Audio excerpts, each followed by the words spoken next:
Tarl, so there is a quote by Marcus Aurelius, and it's the happiness of your life depends on the quality of your thoughts. And knowing your background, I wonder what that quote might mean to you. And I'll read it to you again. The happiness of your life depends on the quality of your thoughts. Honestly, for someone that's gone through as much as I have, it'd be easy to turn around and just say, hey, life is miserable, humans are miserable. So when it comes to that, the quality of thought pertains to where am I going to be?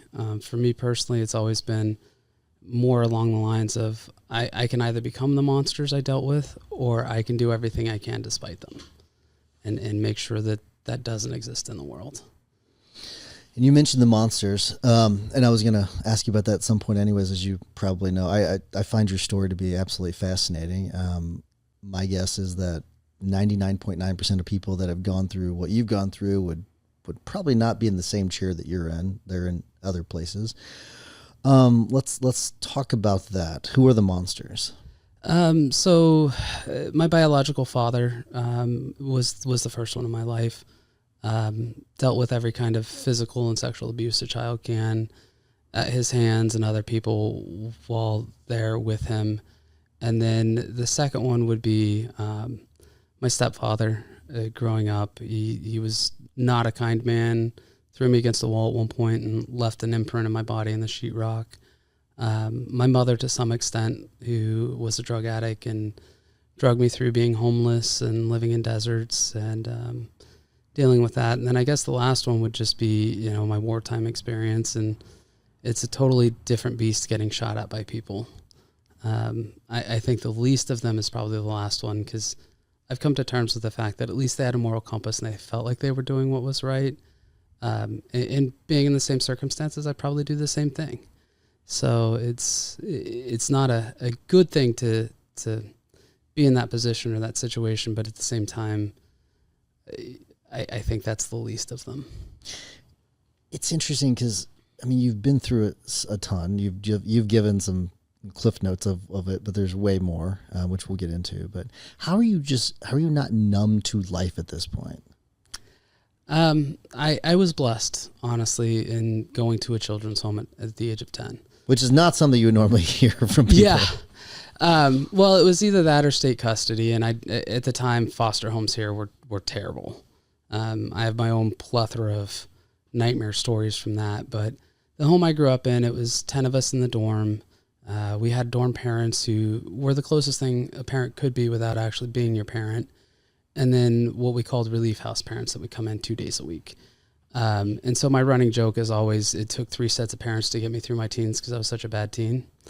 And my goal all through my teens was trying to prove that I wasn't worth loving, that the world wasn't a good place. And somehow they managed to love me through it, no matter what I did, stole cars and ditched school and got in fights. And every time I come home and there was a punishment, but it was always, I still love you. And so that is what has pushed me through it, was those role models, those experiences, that showing to me of there's still light in the world. Do you ever come across clients, because you do family law, do you ever come across clients that you can tell that they're not good parents, like just they're bad parents? Oh, absolutely. I actually burned out of family law for a year and took a break because of situations like that. And changing my mindset to coming back to whenever a child's involved, instead of, okay, this is about the parents, let's work on what's safe for the kids, right? How do we get it? So if I have that parent that I'm like, I know you're not the good guy, then I look at it from a perspective of how do we get it so it's safe for this child, right? What do we need to do to get you to the point that this is a good thing for the child? And there's some clients too where I've had to tell them, no, I'm not the right attorney for you. You need to find another one because I have ethical issues and can't represent you because of this. In the situations where you continue representing them, how do you counsel them? The biggest part is having what I refer to as my come to Jesus talk of like, let's be honest about what the facts are. Let's look at it and let's not deflect responsibility, because that's, judges hate it and the court hates it in general. And so it's about, let's be accountable for it. And how do we repair that? How do we fix that? And so a lot of them, it ends up being like anger management, counseling. Sometimes it's, hey, let's get you into a substance use program or something to deal with that, those underlying issues, so that when they do come back, they're good for the child. Yeah. I used to have something similar whenever I did criminal defense, where it was the situations where all of the evidence was very clear that the client had done it. The client was not owning up to the fact that they had done it. And it was putting me in a really tough situation because it was very clear, and they knew it was very clear, but they just wouldn't want to take the plea.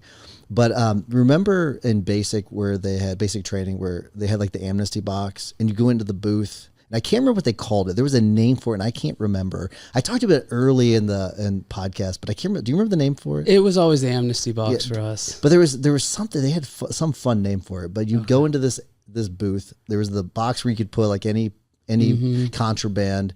But I had that talk with them, kind of like your come to Jesus talk, where it was like, listen, now's the time. We're not going any further with this thing.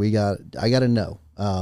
So I found it to be a very effective strategy. Yours is just a different name. It's the same freaking thing. Yeah. Yeah. So it's generally, have you found that to be successful? Yeah. And that in conjunction with my other rule that I always tell clients up front, which is my clients only lie to me once about something material, because then they're not my clients.